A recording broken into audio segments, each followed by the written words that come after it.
Amoureux des arts et des sciences, ceci est une invitation à une curiosité passionnée. Je m'appelle Julien Pruzès, je n'ai pas de talent particulier. Je suis juste passionnément curieux de la création d'images.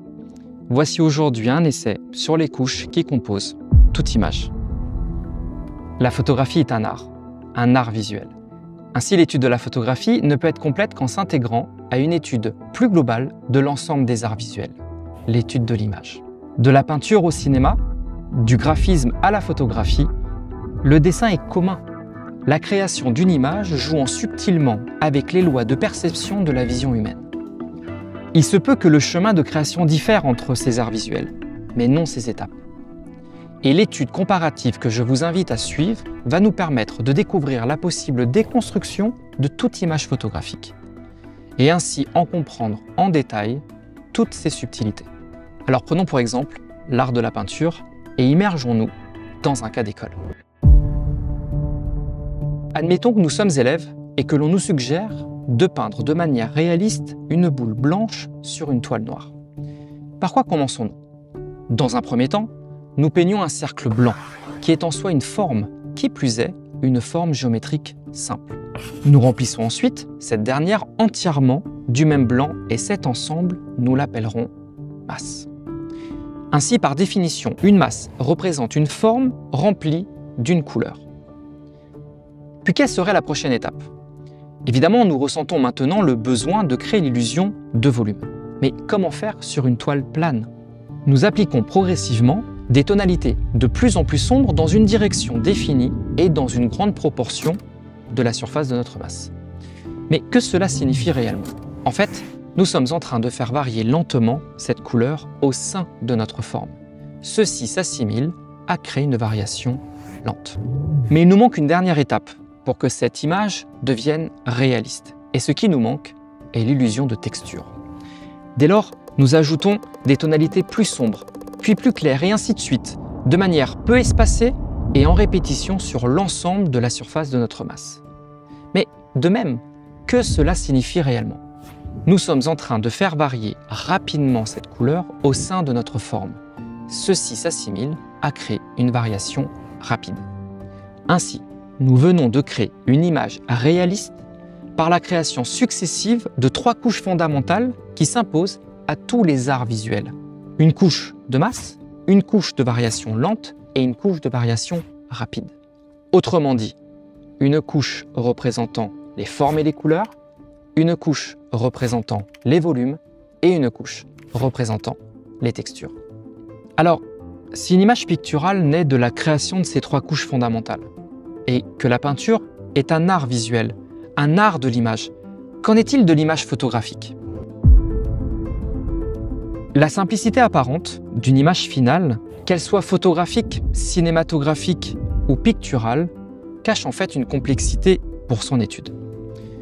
Car une photographie apparaît en un instant comme la somme immédiate et complexe de ces 3 couches fondamentales, impliquant un trop grand nombre d'informations pour un précis discernement par un œil non exercé. Le même phénomène s'observe quand une oreille non exercée tente de discerner les différents instruments d'un orchestre symphonique. Submergés par le trop grand nombre d'informations, nous entendons difficilement autre chose que le son global, la somme de ces instruments.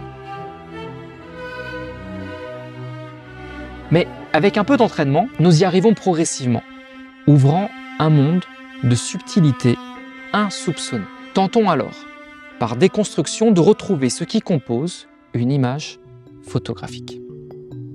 Comme nous comprenons maintenant que la dernière couche de création d'une image, représentant les textures, n'est autre que des variations rapides de la couleur, cherchons quel outil nous permettrait de les supprimer. Et pour cela, revenons à la définition d'une variation dans une image. Une variation est une différence sur une distance. Ainsi, une variation rapide est une différence sur une courte distance. Et qu'est-ce qu'une différence dans une image? Un contraste. Ainsi, l'outil que nous cherchons pour supprimer la couche des textures est celui qui nous permettrait d'annuler les contrastes uniquement sur les courtes distances. Eh bien, voici une définition bien originale du flou. Car oui, flouter revient entre autres à annuler toute variation qui existe sur des distances inférieures au nombre de pixels que l'outil vous propose de choisir.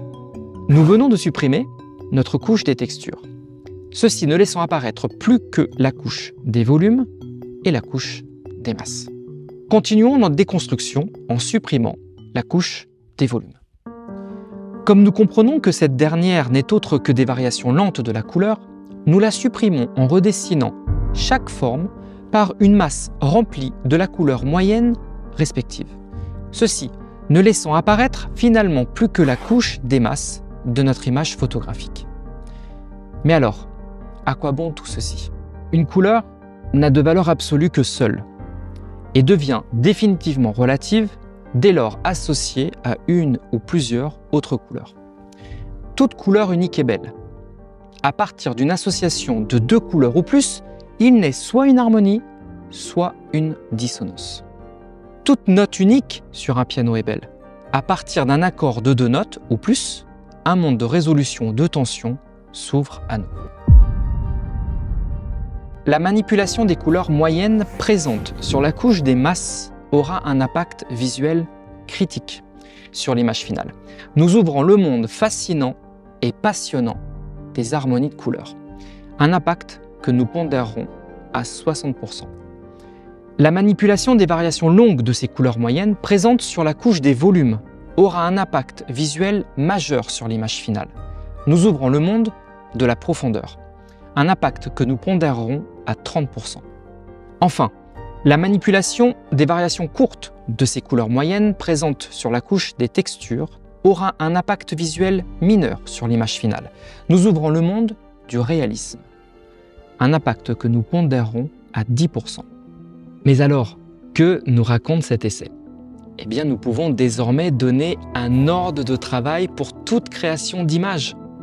Que ce soit dès le concept, à la lumière ou bien en post-production, nous privilégierons tout d'abord le choix des couleurs de nos masses, par exemple la couleur de notre fond, de notre stylisme, puis leur volume, et en dernier, leur texture. Si le temps presse, le fait d'avoir débuté notre travail sur la couche des masses rendrait la livraison des images possible, car déjà améliorée de 60%. Ainsi, la manipulation d'une image n'est autre que découvrir les parfaits contrastes entre les masses et au sein même des masses, ce que nous découvrirons dans le prochain épisode. Cet essai sur les couches d'une image nous invite à une compréhension plus profonde de l'ensemble des arts visuels, impliquant des sources communes de force et de beauté. Si la photographie est belle, ce sera pour les mêmes raisons que pour la peinture, le graphisme ou le cinéma.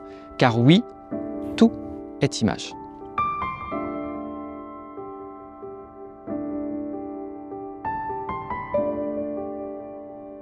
Amoureux des arts et des sciences, à très bientôt et n'oubliez pas, le merveilleux se cache dans les détails.